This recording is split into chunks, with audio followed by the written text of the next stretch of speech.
1, 2, 3. C'est en ligne. On est en ligne. Allez, alors on va un peu sur le pays de guerre. Je pense que je l'aurais invité là ce matin, mais il n'est pas là, il a dû avoir franchement. Alors on va se faire un petit Vartora pour ne pas perdre. Aujourd'hui, grâce à Dieu, vous savez, c'est Yutet du mois de Av. Donc on est 40 jours exactement avant Rosh Hashanah. Donc comme on a fait ce matin, bon, Rosh Hashanah, un bon minag de faire donc Atarat Klalot. Ceux qui ont le temps, il faut aussi Atarat Nedarim. Et si Dieu veut, la veille de Rosh Chodesh et Loul, donc on sera 40 jours avant Yom Kippour, on refera tout ce qu'on a fait ce matin, Bezat Hashem.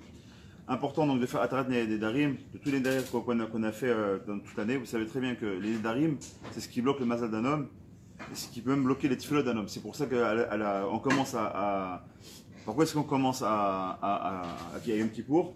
Kal Nidre. C'est quoi Kal Nidre?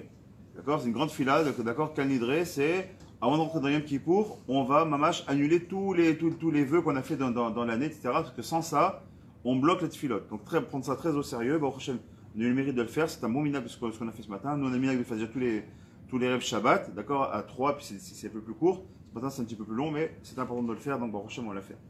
Alors, très rapidement, vu qu'on est encore, on n'est que mardi, et on est encore un petit peu sur la hashpa, l'influence de la paracha de la semaine dernière. On va être Hanan, on va parler un petit peu de la tefila. Et aussi un petit peu de la tchouva, Bezat Hashem, sur les formes de halachot, comment est-ce qu'on fait tchouva finalement? La tchouva, tout le monde en parle, Jean-Marc. La tchouva, tout le monde en parle, mais techniquement parlant, comment on s'y prend? Comment on fait tchouva?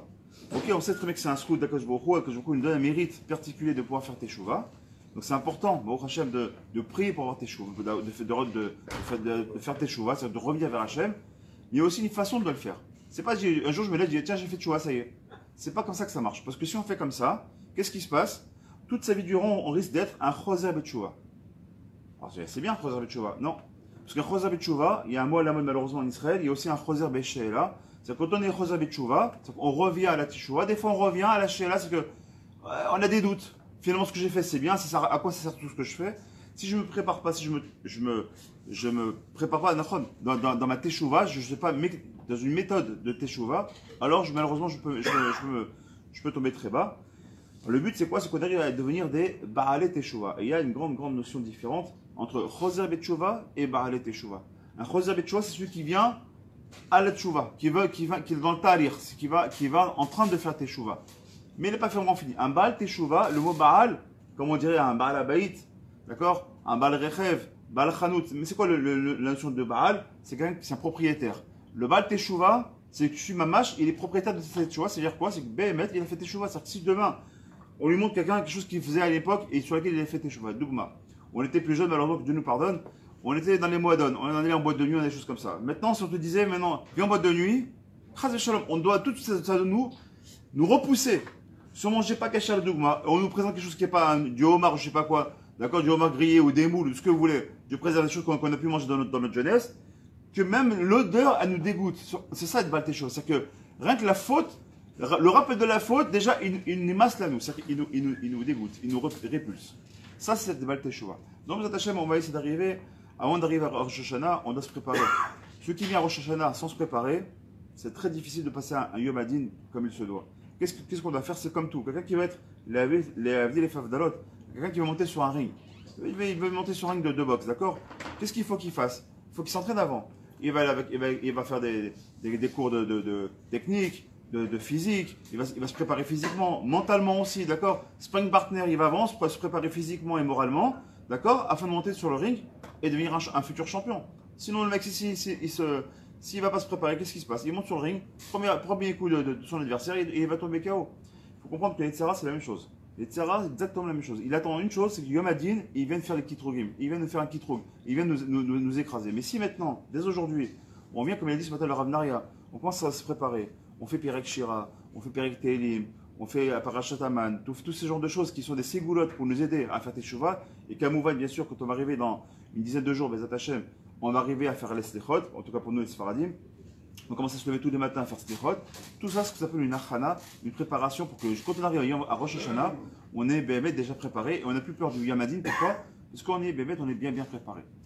La vie, les Favdalot, j'ai envie de vous dire, c'est un petit peu comme celui qui doit passer un Bet Mishpat difficile. D'accord? S'il vient dans un Bet Mishpat comme ça, les mains dans les poches, il vient comme ça face aux chauffettes ou face à la partie adverse, il est sûr de se faire bouffer. Par contre, s'il vient, il a préparé un bon dossier, il a pris les bons avocats, il a pris tout ce qu'il faut qu'il fasse, d'accord? Il a préparé tous les dossiers qu'il fallait, un truc de béton. Quand il va arriver face au chauffette, il a un dossier préparé. Son avocat, il sait quoi dire, il sait préparer sa défense, il sait comment casser tout ce que l'adversaire va lui dire, la partie adverse, ce qui va être dit, va être capable donc de faire face. La même chose. Le Yom Hadin, on peut être capable de faire face si on se prépare bien, Bezat Hashem, donc c'est ce qu'on va faire. On va essayer de prendre ce matin. Très bien. Donc avant de parler donc d'Alachot, donc de la Teshuvah, je mets ça de côté. On va essayer de faire un petit cours ce matin, une petite demi-heure, pas plus. J'aimerais qu'on revienne très rapidement sur le lien de la Tefila, donc de la prière. Pourquoi la prière c'est si important? Parce qu'on vient de sortir de Tisha B'Av, d'accord? Et première chose qu'on nous demande, c'est quoi? On sort de Tisha B'Av avec des Tuchachot, des réprimandes, par Devarim, qui est juste envoyé de Tisha B'Av. On voit que Moshe Rabbeinu, il nous fait des Tuchachot. Et vous avez été l'obécédaire et ça, et ça, et ça. On en a pris plein la tête. Pendant 3 semaines, Ben Emetzarim, c'est un matzav difficile, caché, on en a pris plein la tête. Maintenant, pendant 7 semaines, on va lire quoi? D'Aftarot de Menachem, d'accord? De Nachamu Ami, d'accord? De consolation. On vient maintenant nous consoler pendant cette semaine-là, jusqu'à qu'on arrive à Yom Kippur, vous Hashem, on va faire que la consolation. Et quelle est la première paracha qu'on va trouver après Tisha B'Av? C'est Vaïtranan. Vaïtranan, comme vous le savez tous, c'est qui vient du mot Tachanunim. C'est pour ça qu'on va faire les Slichot et les Tachanunim. D'accord? Dans les Slichot, c'est quoi essentiellement? C'est des Tachanunim qu'on va faire. Pour dire à Akash Baruch Hu, voilà, nous aussi, comme Moshe, à l'instar de Moshe, que quand il est dans la paracha de Vaïtranan, il a prié. Vaïtranan, Gamatria 515, il a fait 515 filotes pour entrer en Eretz Israël. Voilà, nous aussi, on sait qu'on est. Hacham, nous, Bagam, nous aussi, on a fait des fautes, d'accord? On a été traître avec Akash Baruch Hu.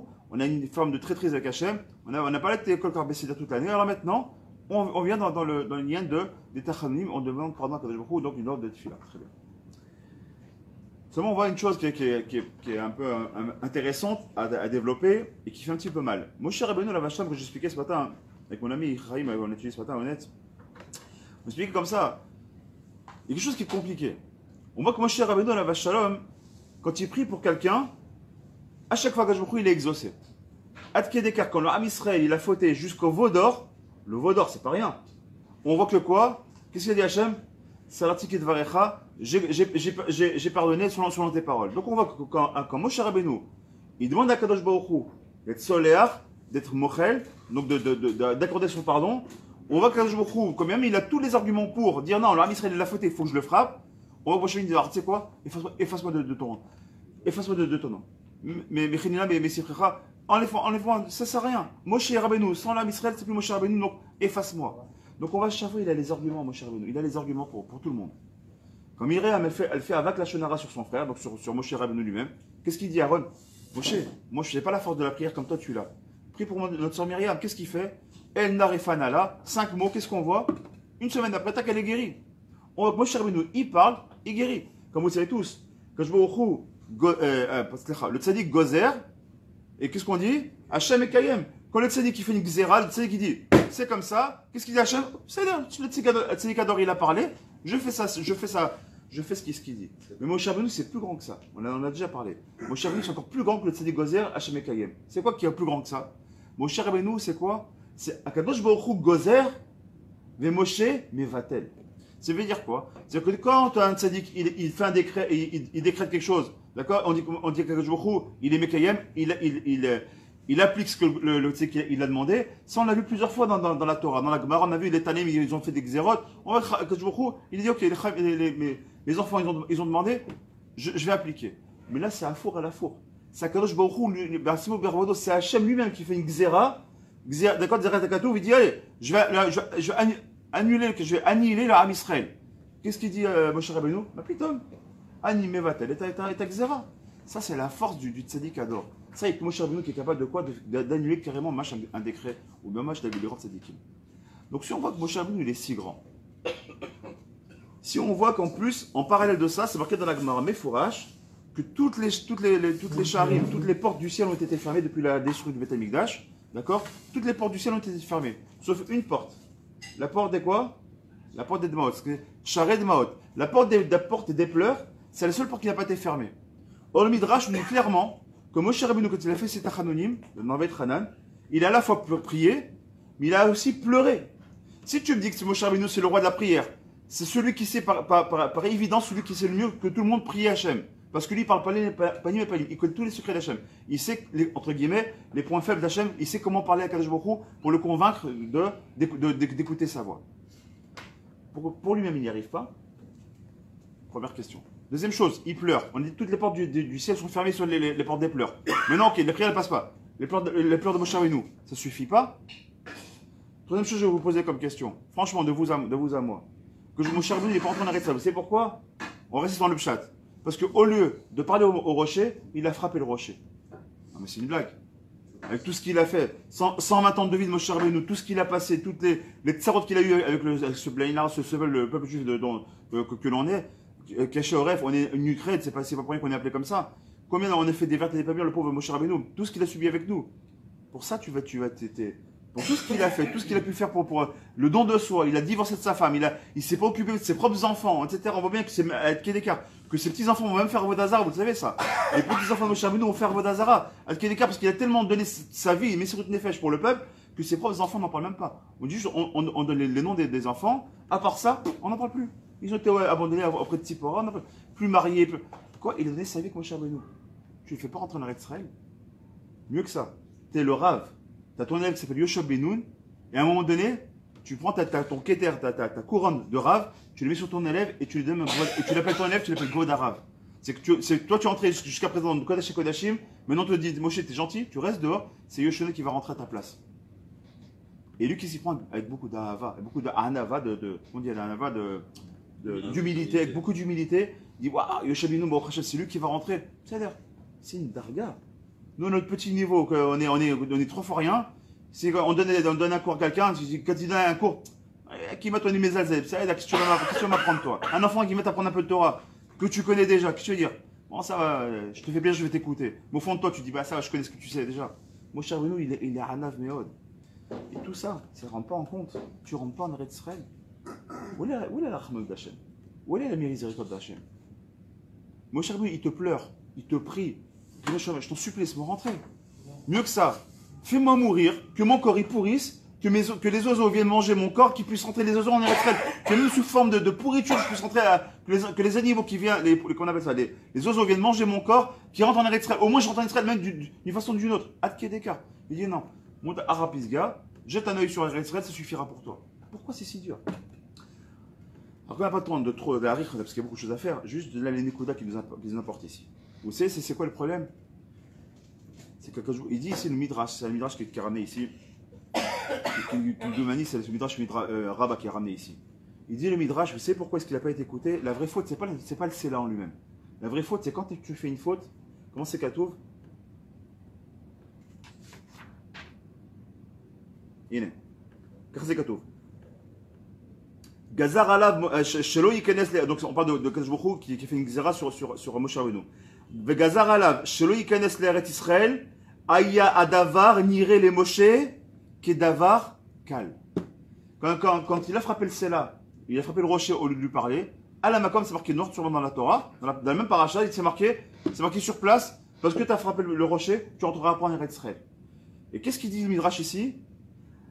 Néré les Moshe qui dévarcal, c'est quelque chose de très léger aux yeux de Moshe Rabbeinu. En gros, Moshe Rabbeinu dit bon, ok, c'est là, j'ai l'habitude. Toi, tu t'énerves tout de suite. Moi, je sais prier, je trouverai les mots. C'est pas, tu vois pas que par rapport au Vaudor. C'est quoi d'avoir frappé le rocher par rapport à la faute du Vaudor? Le Vaudor, j'ai réussi à te convaincre de pas punir le Ham Israël, en tout cas de leur pardonner. D'accord? On répare. Et la réparation est jusqu'à aujourd'hui, ça c'est Vadaï. Mais le pardon, il était donné, pas de problème. D'accord? Bon, si j'ai fait pardonner le peuple entier qui a fait une faute aussi grave, quelque chose comme ça, une petite broutille comme ça, calme, c'était calme, son esprit était léger, c'est Vadaï. Il a pris à la légère. D'après le Midrash, il a pris ça à la légère. Moshe Rabbeinu a pris ça à la légère. Et pourquoi on s'est marqué Vaetranan El Hashem Baet Haï Baet Haï. Mais c'est Baet Haï. Qu'est-ce qu'il veut dire par donc la paracha commence par ça. Il a supplié Hashem, donc par le Moshe Rabbeinu, il a supplié Hashem, Baet Haï à ce moment-là. Quel moment on parle? Juste avant de rentrer en Eretz Israël. C'est ça qu'on va dire. Il dit la faute qui a été gardée sur Moshe Rabbeinu, c'est Moshe Rabbeinu. Quand il y a eu le faute du Vaudor, quand est-ce que tu as prié? 20 ans après ou à la Makom? Quand Myriam elle a fauté, quand est-ce que tu as prié? 20 ans après ou à la Makom? Quand ils ont commencé à se plaindre de la manne, qu'ils n'ont pas mangé de la viande, que c'était mieux quand on est en Mitzrim, c'était mieux. Quand est-ce que tu as prié? 20 ans après ou à la Makom? À chaque fois à la Makom. Pourquoi pour toi tu ne pries pas à la Makom? C'était bon, cale à ton esprit, dis bon, c'est-à-dire, quand je serai à la Gvoul, quand je serai à la frontière d'Eretz Israël, ce qui est donc le parachat de la semaine, quand je serai à la frontière d'Israël, je vais prier à Hachem, il va écouter mes prières, et c'est bon, je vais rentrer. Quand je me dis pour ça, tu ne rentreras pas. Parce que tu apprennes à Moussa Reskel au Deré Dorot. Tu apprennes aux générations dont nous on fait partie, que quand tu fais une faute, de fauter, c'est pas le plus grave. C'est grave de fauter, mais c'est pas ça le plus grave. C'est de prendre à la légère la faute. Quelqu'un qui est tombé, ça peut arriver n'importe qui, mais ça on est des Bnei Adam. Adam Rishon, le fils d'Hachem. Est-ce quelqu'un qui peut dire je suis le fils de Dieu comme Adam Rishon? Il a été fabriqué par Hachem lui-même. Lui-même, il a fait une faute. David Améra a fait une faute. Moshe Rabbeinu a fait. Tout le monde, tous les plus grands ont fait une faute.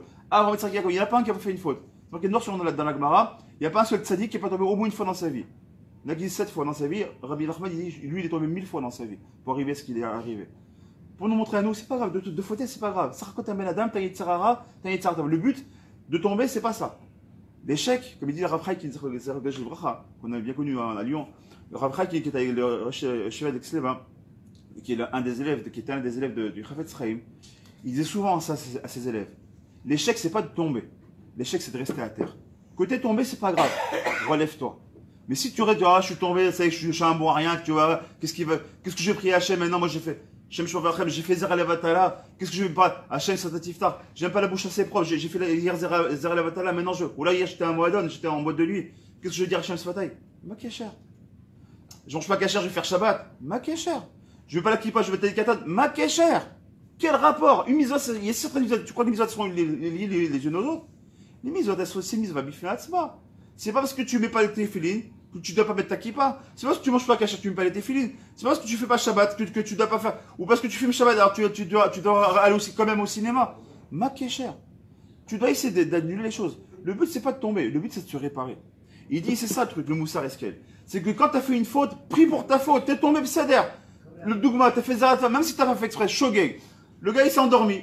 Il a mangé trop de piment. Il s'est endormi, je sais pas, il était super KO sous le masgan. Le masgan super fort. Il se lève le matin, l'eau et nous, pollution nocturne. C'est des choses qui, malheureusement, qui va arriver à n'importe quel âge. Il se lève comme ça, mince. Je vais faire les là comme ça. Azma. Tu vois, c'est ça qui va t'arrêter. Laisse-toi un peu plus tôt. Va au mikvé. Dans ton mikvé, fais ta chanonim. Prie Hachem qui te pardonne de cette faute-là. Même si c'est Beshogem, ça reste une faute. Prie Hachem fais Tikkun Klali. Et zéou, Nigmara Sipour. Il dit Rabbi Nachman, c'est pas le seul. Dans la Chassidut, c'est marqué comme ça. Dans quel état d'esprit on doit se retrouver quand on a fait une faute? Rabbi Abraham, on a souvent parlé ensemble de ça. Dans quel état d'esprit on doit être quand on a fait une faute? Quand on a fait une faute, tout de suite, on doit se mettre tout dans l'état d'esprit avant la faute. Je parle de l'état d'esprit. Ça veut dire quoi? Quoi, on prend à la légère les fautes? Non. Ok, j'ai fait une faute et ça, j'en suis mal. Je ne suis pas bien, je vais essayer de réparer ça. Mais l'état d'esprit, comment je dois être? Je dois être dans l'état d'esprit avant la faute. Pourquoi? Parce que l'Israël te dit, si quand tu fais une faute, t'es pas bien. Et toi, Israël, tu sais quoi, t'es un naze, tu vaux rien. Qu'est-ce que tu vois, t'as kippa, t'as une barbe, mais tu vaux rien, t'es ceci, par exemple, t'es en train de conduire. Ça t'a échappé, le mec, il t'a fait le cul de poisson, t'as sorti un vilain mot, t'as fait un kill de ta bouche, t'as sorti un mot qu'il fallait pas. Maintenant, t'as la barbe comme ça, tu étudies de la Kabbalah, tu dis, ah, qu'est-ce que je suis moi pour aller. Ça va, t'as fauté. Prie Hachem, tu sais quoi, tu prends un cœur, fais un Yidibour. Il y a une grande réparation pour celui qui fait un kill qui parle mal avec sa bouche. D'accord, qui a du mal avec ça, il a du mal, j'essaie de me travailler, j'arrive pas. J'ai des mots qui sortent mal de la bouche de première chose. Un, c'est que certainement il parle au téléphone ou ailleurs dans les toilettes, parce que c'est métounaf. Et deuxième chose, le tikkun de ça, fais un taïd dibour, fais le jeûne de la parole, fais une journée de jeûne de la parole, c'est mourir peut-être musclé plus qu'un jeûne physique. Fais un jeûne de la parole, fais un tikkun. Mais t'arrêtes pas de vivre, ça va. C'est pas ça, tu vas pas te couper la barbe parce que t'as sorti un vilain mot, c'est tu vas te couper la barbe. Ma cher. Travaille-toi, c'est très sur tes midotes, ça peut être très sur ses midotes. Travaille sur la batranoute, sur la savlanoute, d'accord? Ça, il faut travailler sur ses midotes. Ça ne veut pas dire pour autant que tu es un mauvais juif. Simplement, par contre, répare-toi. Mais surtout, prie. Prie parce que tu es tombé, alors prie d'être tombé, et prie maintenant de te réparer, prie de faire tes choix sur la chose. La moindre chose, petite katane, quelle qu'elle soit, prie sur cette chose-là. La moindre chose, tu voulais aller de fila, manque de poids, t'as pas réussi, le réveil, tu l'as été avant, encore 5 minutes, bibi, encore 5 minutes, tu voulais, oh purée, 1 heure est passée, j'ai raté le minyan. Ça veut dire. Le Yitzhak va dire, tu vois, t'as un grenasse, t'es machin, m'a pris à la maison. Dis non, bon, c'est dire, j'ai raté le fil à 7h15. Je vais pas rater le minyan. Je vais aller à 8h. J'ai 8h, moi, en Eretz Israël, c'est pas ce qui manque. Maximum, tu t'es vraiment levé tard. C'est pas exceptionnel. Pour Shtibler, là-bas, t'as un minyan, même jusqu'à 10h, t'as un minyan. Dernier minyan, jusqu'à 10h. C'est qu'à la gvoule de la mida. Maximum, mais va prier au Béi minyan, c'est pas grave. C'est pas grave. Faut pas prendre une habitude, mais si t'es tombé, c'est pas grave. On peut tomber une fois, c'est pas ça qui est mortel. Par contre, ce qui est grave, aux yeux d'Hachem, plus que tout, c'est prendre les choses à la légère. D'avoir un esprit léger. D'accord, quand on va comme ça, d'accord, d'avoir un esprit comme ça, un esprit léger, ça Hachem il n'aime pas. Quand tu pris une faute, tu prends ça à la légère, ça, tu vois pas qu'est-ce que j'ai fait, ça racole, tu vois pas qu'est-ce que j'ai fait. Une bachoura, elle était mignonne, je l'ai vu, tu vois pas, j'ai des yeux pour voir, hein. Mais tes mêmes yeux, c'est tes yeux qui vont t'amener au guilhem, mon ami. Donc tu as des yeux pour voir et pour voir ce qui va dans la Torah, mais non, encore une fois, c'est marqué, Velotatoro achare levafrem, ve'achare einechem, on en a parlé de ça. Pourquoi c'est marqué achare levafrem, einechem? La logique, c'est de dire quoi? Achare einechem, ve'achare levafrem. D'abord, mes yeux, ils voient, ensuite, mon cœur, il désire. Pourquoi dans le Krat Sheba qu'on a dans la même paracha d'ailleurs, le paracha de Veitranan, on voit là-bas, c'est marqué, et tu diras pas selon ton cœur et selon tes yeux. Mais non.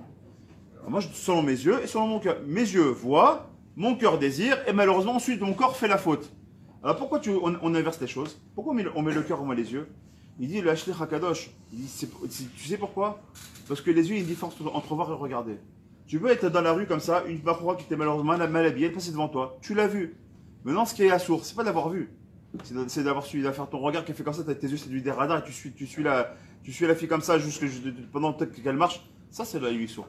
Donc tu as levé les yeux, tu as vu qu'elle était dénudée. Fais pas le tumble comme ça, tu prends ton chapeau, tu mets comme ça, soi-disant, ça t'es en train de faire que du cinéma. Tu viens, tu baisses tes yeux vers le bas, c'est terminé, tu ne peux pas faire plus. Arrête de faire du cinéma. D'abord, tu es maralif, peut-être que la personne en question, elle est très très loin de tout ça, donc tu n'es pas là pour juger. Maintenant, elle est dénudée. Baisse tes yeux, ça racole. Baisse tes yeux, tu baisses.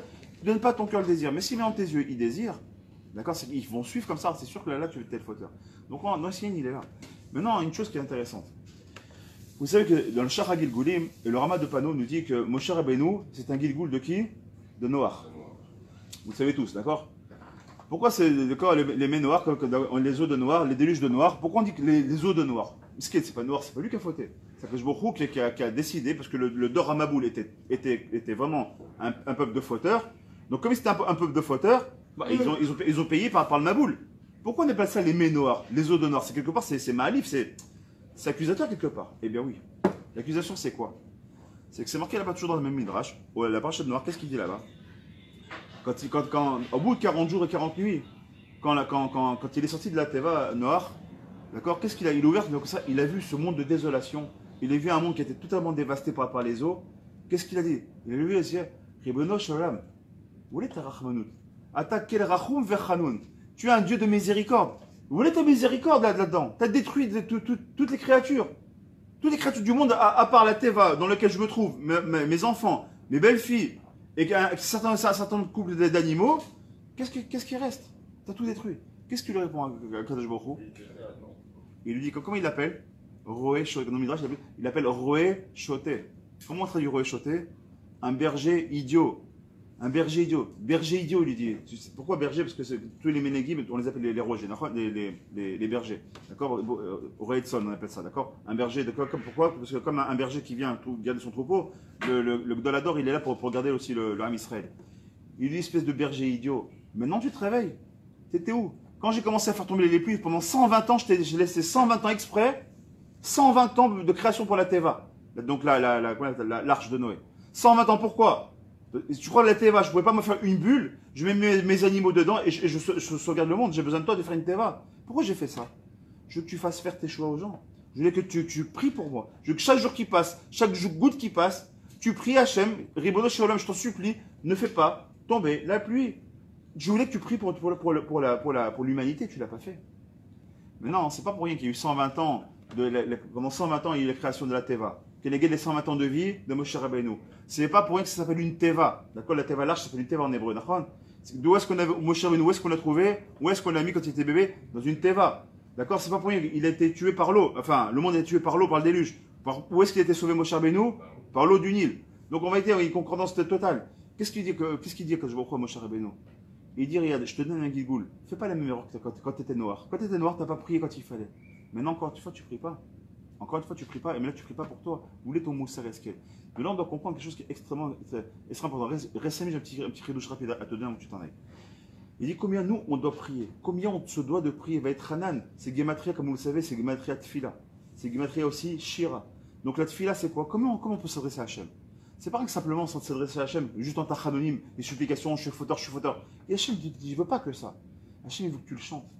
De temps en temps, il aime que tu le chantes. Il aime Ashira. Shira, Gamatria 515, c'est pas pour rien. Pour dire quoi? Chante-moi des louanges. Shira, Shirim, c'est quelque chose de très. C'est Nifla, c'est bourré de Sodot. Il veut que tu chantes, Hachem. Et puis, il veut faire Tfila, Mamash, Tfila, c'est Gamatria aussi 515. Mais ici, il ramène aussi. La race de Brest la veille aussi, on trouve un autre 515. Tu sais dans quel 515 on trouve? Dans le mot Toda. Mais c'est Toda, la Kirtova, de dire merci. Toda, Gamatria combien? 415. Alors il manque 100.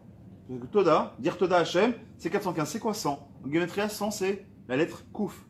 Quand tu prends le livre de Tehillim, tu auras le centième Tehillim. C'est quel Tehillim c'est? Mizmor le Toda. C'est Mizmor le Toda. Tu peux dire que même quand tu veux dire Toda, il n'y a pas de problème. Prends un livre de Tehillim, remercie Akadosh Baruch Hu en faisant quoi? Fais un Tehillim. Quoi? Mizmor le Toda. Remercie Akadosh Baruch Hu de tout ce que tu as et même de ce que tu n'as pas. C'est ça la malade d'un juif. C'est d'être capable, il dit, c'est aussi c'est une fila, de dire merci, mon Dieu, Toda Rabba, j'ai un toit. Mais dis merci. Avant de demander autre chose, avant de dire, je voudrais bien une villa. Dis merci, déjà tu as un toit. J'aimerais bien une belle voiture. Dis merci, tu as une voiture, même si elle a 15 ans, elle est ce qu'elle est. Mais tu as une voiture. J'aimerais avoir des enfants, j'aimerais avoir d'autres enfants. Tu as déjà un proche, dis merci de ce que tu as. Dis, avant de demander, dis déjà, sois modé. Mais c'est modé en hébreu, modé, ça veut dire remercier, ça veut dire être reconnaissant, c'est une forme de reconnaissance.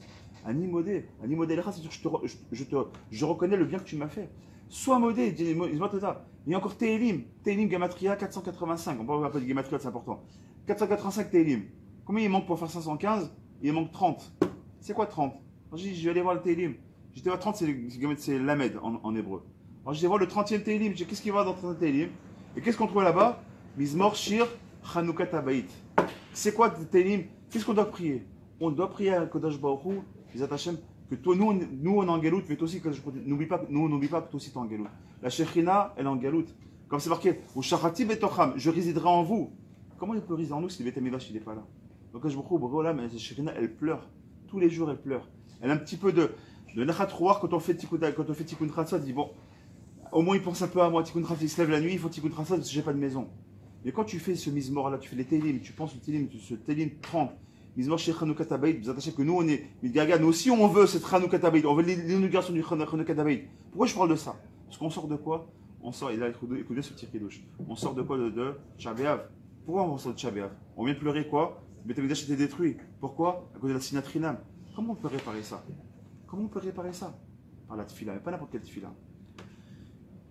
Vous savez que Moshe Rabbeinu, il a fait 515 tfilotes. S'il en faisait une de plus, nous dit le Midrash, et Rashi aussi, une de plus, donc s'il faisait 516 tfilotes, il aurait été exaucé. Akadosh Baruch Hu était obligé, qu'on était à l'heure, quand le tzaddik il est gozer, Hachem Mekayem. Le tzaddik adore, c'est Moshe Rabbeinu, il faisait quand une tfila supplémentaire, il rentrait en Eretz Israël. Mais ce n'était pas les plans divins, parce que c'était ma chère qui arrivait. Qu'est-ce qu'il a dit? Rav là, arrête, je t'en supplie Moshe, ne m'oblige pas à te faire rentrer parce que ça va à l'encontre de mes plans divins. Moshe Rabbeinu, il dit ok, je m'arrête. Il dit, écoutez bien ce petit chidouche qui est magnifique. Il dit, Rabbi Nachman, Rabbeinu il dit comme ça. Écoutez Moran. Il dit, Nachon, que Moshe Rabbeinu, lui il est Mougbal, il est limité. Pourquoi il est limité? Parce que c'est Moshe Rabbeinu, il parle avec Hachem. Mais nous, est-ce qu'on parle avec Hachem? On parle pas avec Hachem. Donc nous, est-ce qu'on est Mougbal dans le filote? Est-ce qu'on peut faire 515 filotes ou plus? Chez Bavadaï, nous 516, on peut atteindre le niveau de 516. C'est que ce que Moshe Rabbeinu, on ne l'a pas donné le sroute de faire, parce que ça a changé le plan divin, nous on est capable de le faire, dit Rabbeinu. C'est ça le chidouche. Le chidouche nous dit que quoi? Nous on n'est pas Mougbal. Moshe Rabbeinu lui il est Mougbal parce que lui, s'il rentre, il va casser tous les plans divins. Mais notre niveau, non. Au contraire, il dit le Chafetz Chaim. Il dit, contrairement à un homme, quand tu lui prends la tête, tu dis, imagine, Abraham, je viens tous les jours, je dis, tu peux me prêter ça? Tu me prêtes ta voiture? Tiens, mais Kef, un jour, 2 jours. Imagine, je viens 515 fois, tout jour après jour, tu prêtes ta voiture à mon donné. C'est bien gentil, mon pote à cher. Va voir d'autres personnes, va prendre la tête de d'autres personnes. Ça, il se suffit. Il dit, ça c'est humain. N'importe quel humain, tu lui prends la tête à mon dit, ça y est, t'as beau être gentil, j'ai beau être gentil aussi, mais ça y est, jusqu'à quand tu vas me demander? Stop. Il dit ça, c'est un homme. Mais Akadosh Baruch Hu, c'est l'antithèse de ça. Akadosh Baruch Hu, plus tu lui demandes, et plus il veut que tu lui demandes. Il adore cette filote. Il va même des fois même t'empêcher, il va même te mettre ce qu'on appelle des méilotes, des empêchements, pas des méilotes, des empêchements, des méniotes, ou des fois des souris, des petites épreuves pour faire quoi? Parce qu'il veut que tu le pries. Il va te faire dans ton travail des choses qui... Non, tout devrait marcher. C'est pas possible. J'ai vu tous les éléments qu'il faut. Les personnes, l'argent, le truc, le bureau, tout ce qu'il faut faire pour marcher. Quelque chose qui marche pas. Tu sais pourquoi? Il veut que tu le pries. Ok, t'as fait ça, je veux que tu me pries. Je veux que tu t'adresses à moi. Reste encore 5 minutes, vraiment 5 minutes, pas plus. Il dit, mais non, alors c'est quoi non, mais écoutez, tu vas t'envoyer le Khidouche que j'ai écouté avant-hier. Il dit, ah si c'est comme ça. La question que je vous pose, pourquoi 516? C'est quoi ce 516 filotes? Pourquoi il n'a pas dit 100 et 101 filotes, ou 20 filotes, ou 2000 filotes? Pourquoi d'accord 516? C'est quoi ce 516? Il représente quoi ce 516? Le Khidouche, parce que je sais que tu es pressé, alors je vais m'arrêter avec ça. Quand on est sorti du jeûne de Tisha B'Av, on a eu quelque chose, on ne peut pas rester indemne de ça. Alors après, il y a beaucoup de fioritures qui sont sorties, beaucoup de choses farfelues plus ou moins qui sont sorties de cette pierre qui est tombée. Mais une chose est sûre, il est impossible de rester de glace ou de pierre, sans faire de jeu de mots, de voir une pierre comme elle est tombée du côté à la Maharavi. C'est pas Stam. Elle n'est pas sortie n'importe quand. Elle est sortie, il n'y a pas de Mikre Baolam. Elle est sortie comme par hasard au moment où on est sorti du jeûne. On sort de Tisha B'Av, au lendemain, la pierre elle tombe. Pas n'importe où. C'est un autre sujet pour lui-même. Côté des réformistes, mais c'est un sujet pour lui-même, je ne vais pas rentrer dans ça. Mais qu'est-ce qu'on voit? On voit qu'il y a une pierre du Kotel qui sort de quoi? Qui tombe du mur. Le Khidouche, il est suivant. On appelle ça Even Kotel, la pierre du Kotel qui est tombée. Even Kotel, quand on prend dans Gamatria, ça fait combien? Even Kotel, écoutez bien ceux qui regardent, écoutez bien, c'est le beau Khidouche. Qui vient pas de moi, il vient du Rav Benita, je crois que c'est le Rav Benita. Je crois que c'est le Rav Benita. Even Kotel Gamatria, 514. On a dit, dans la même semaine où on lit Vait Hanan, où on parle de Tfila 515, Shira 515, Vait Hanan 515, Toda avec le Kouf 515, on a tous les 515. Et Venakotel 514, pour nous dire, comme c'est que je il nous disait à nous, vous savez, il manque un petit quelque chose pour que la Tfila soit écoutée. On est 500, et Venakotel c'est 500, ça fait 514, il manque un petit truc. Maintenant, il y a au-delà de ça. Parce que maintenant, il y a quelque chose qui rentre en considération au niveau de la lacha. Cette pierre du Kotel qui est tombée, qu'est-ce qu'on en fait? Question aujourd'hui entre le Rav Rabinovitch, donc le Rav du Kotel, le Rav de la ville, le Rishon LeZion, etc., tous les Gdolim, se posent la question, cette pierre du Kotel, qu'est-ce qu'on en fait? Est-ce qu'on la remet en place? Est-ce qu'on la laisse par terre? Parce que pourquoi? Ça indique de Meïla, Mazé Meïla. Meïla, c'est qu'à l'époque où David Ameller, il a monté le Kotel, il a pris comme ça, c'est de l'argent du Tzibour. Donc c'est comme une trouma, c'est Kodesh Kodashim, c'est quelque chose qu'on n'a même pas le droit de toucher, c'est Kodesh Kodashim. Mais d'un côté, c'est un zilzoul. Quand tu laisses une pierre du Kotel par terre comme ça, on va la laisser quoi? Comme ça. Les gens vont marcher dessus, s'asseoir même dessus. Qu'est-ce qu'on fait? Troisième solution qui apparemment est Kivoun, on va la mettre en Gniza, on va la mettre sous terre, comme ça on y va. Il dit comme ça, le chose n'y fait pour comprendre de ça. Ça c'est un truc qui vient de moi, ça vaut ce que ça vaut. C'est la réflexion que je me suis fait à la sortie de Tisha B'Av. Je me suis dit, et j'ai réfléchi à ça quand Avraham Meir il a fait son shiur Shabbat, ici, pendant une Nekuda Tova dont on parle souvent Rabbeinu. Et de quoi je veux parler? Cette pierre-là, on peut la remettre en place. Mais quand cette pierre qui tombe, c'est quelque chose de négatif. Ça, c'est un secret pour personne, c'était évident. Une pierre qui tombe du Kotel, si on va sur le Shirachirim, donc le Midrash Ha'atik, Shirachirim, c'est chez moi que ça sonne, je crois, non? Le Shirachirim, etc., on voit clairement qu'on parle d'une pierre qui tombe, etc. Très bien. Donc, qu'est-ce que. Et juste éteins-moi c'est une alarme, je crois. Tu peux juste l'éteindre. Et là. C'est bon? Alors, juste comme ça, pour terminer, la petite minute qui nous reste. Ça veut dire quoi cette pierre qui est... Alors j'ai une façon de ou bien je la remets à sa place. Ça veut dire quoi? Quand j'ai un juif qui est en face de moi, j'ai deux choses. J'ai trois possibilités. Ou bien je le remets à sa place, le mec qui fait pas Shabbat, Racha, je lui jette des billes, il roule pendant Shabbat, je prends une pierre et je lui jette. Comme certains débiles qui font ça pendant Shabbat, ils prennent des pierres, ils leur jettent des pierres aux ceux qui roulent pendant Shabbat, on leur fait du moussard. Donc première façon, le mec il fait rien et je suis là à l'accuser ou lui faire des remontrances. On sait aujourd'hui. Professeur lui l'a dit, on n'est plus capable dans notre génération de faire des remontrances. Donc ça, remettre la pierre en place, a priori c'est pas le mot Kivoun. Laisser la place en pierre, la pierre en place, pardon. Ce serait l'équivalent de quoi? Un juif qui fait rien. L'orpatli, fais ce que tu veux, mange pas caché, avec des goyotes, fais ta vie. Moi je suis juif, je suis religieux, je mange caché, je fais mon petit juif de quartier dans mon petit coin. Et ce qu'ils font les autres, je n'ai rien à faire. C'est aussi un Kivoun, mais ce sera comme un zilzoul, parce que finalement c'est la pierre. Ou alors on va, ce que disent les Khamim, on va faire la Gniza. C'est quoi la Gniza? Le côté qui est négatif de la personne, je l'enfouis quelque part. Par contre, le côté Maharabi, il reste encore. C'est vrai, il y a une pierre qui est sortie, mais tout le reste du côté, il est encore là. C'est-à-dire quoi? Le côté qui est négatif, viens on le cache. Et bien on essaie de regarder que la Nekuda Tova qui est dans la personne. Viens on essaie de voir le bon côté de la personne. Pourquoi? Pour faire quoi? Parce que qu'est-ce qui a détruit le Beth Amikdash? La Sinat Chilam. Qu'est-ce qui va reconstruire, Avraham, écoute bien ça. Qu'est-ce qui va reconstruire qu'est-ce qui va reconstruire? Un coup de bien, coup de bien, coup de bien, coup de bien, coup de bien, ça. Qu'est-ce qui va reconstruire le Beth Amikdash? La Ahavat Chinam. Faites-moi Ahavat Chinam en Gematria, ça fait combien? Dans 515, ça te fait Moshe Rabbeinu, il n'est pas rentré. Qu'est-ce qu'il faut pour Ahavat Chinam Chaverim, le chidouche de ce matin, ça vaut le coup de l'écouter. Pour ça, je te demande d'écouter. Ahavat Chinam Gematria 516. C'est quoi 516? C'est la tefila qui manquait à Moshe Rabbeinu pour la Yeshua. Quand Moshe Rabbeinu, il était rentré en Eretz Israël, enfin s'il était rentré en Eretz Israël, à la Makom, on avait le Mashiach, on avait le troisième Beth Amikdash à la Makom. C'était la Géoula. C'était la Géoula. Donc comment on peut remplacer cette Kaviachol, Moshe Rabbeinu et la tefila qui nous manque? C'est quoi ce 516? Ahavat Chinam. Donc c'est pas pour rien qu'on parle de la tefila 515. Parce que le 516 c'est quoi? Ce n'est pas d'être encore plus religieux qu'avant, d'être une barbe qui va tomber jusqu'au nombril. C'est pas ça qu'on te demande. Ou d'un chapeau qui soit grand comme Zoro. C'est pas ça qu'on te demande, ou d'avoir une cape. On ne dit pas d'être plus raciste que les chassidim. Non. On dit, tu sais quoi? Ahavat Chinam. Aime ton prochain. Mais de le vivre, pas simplement de le dire. De Verta les Rakamocha, que la Goblator maintenant, il a toute son incidence. Rabbi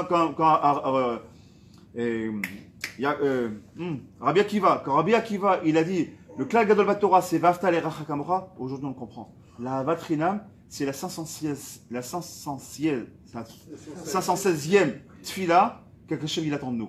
Et quand on a la vatrinam mamash, qu'on le vivra vraiment, ah ben Tamidash, Hachem, que je vous fasse que Bémet, on travaille sur la vatrinam comme il se doit, et qu'on ne le fasse pas simplement dans le Dibourim, on m'a acheté des Hachem dans le Maasif. Rabbi Hanania ben Akasha Omer, Ratzak, je vous ai dit qu'on serait les filles,